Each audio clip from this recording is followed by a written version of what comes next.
দেশে ভাই দেশে বাকি 299 এমপির ঘুম সত্যি হাসান আব্দুল্লাহ খারাপ করে দিয়েছে। এখন এই দেখেন ভিডিওটা দেখেন একটুখানি। এই 10 কেজি চালের জন্য আপনারা কোথায় যাবেন?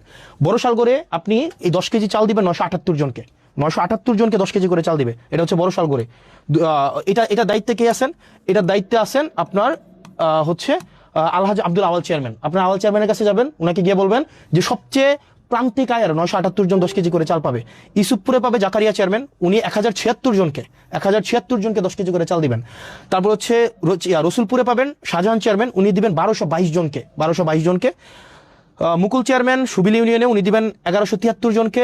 আপনার ফতেহাবাদে দিবে সালাউদ্দিন ভারপ্রাপ্ত চেয়ারম্যান, উনি দিবেন 2234 জনকে। নুরুল আমিন এলাহাবাদের উনি দিবেন 1550 জনকে। জাহিদ দিবেন 1442 জনকে। মহিউদ্দিন মাহমুদ দিবেন 1079 জনকে। এরকম করে করে হুমায়ুন কবির, জাহাঙ্গীর, মনিরুল ইসলাম, অর্থাৎ আমাদের 15টা ইউনিয়নের, আবার দেখেন 15টা ইউনিয়নের কে কে দায়িত্বে আছেন, দেখেন 15টা ইউনিয়নে কে কয়টা করে কার্ড পাইছে এগুলো কিন্তু দেওয়া আছে। এখন আপনার কাজ হচ্ছে এই জিনিসগুলো একটু দেওয়া। এবার আসেন, এখন অন্যান্য মাননীয় সংসদ সদস্যদের কাছেও তো এইসব জিনিসগুলো বরাদ্দ হয়েছে, সেগুলো তো এরা চুরি করতে পারবে না। এখন বাধ্যতামূলক হইলো জনগণের কাছে পৌঁছে দেওয়া লাগবে।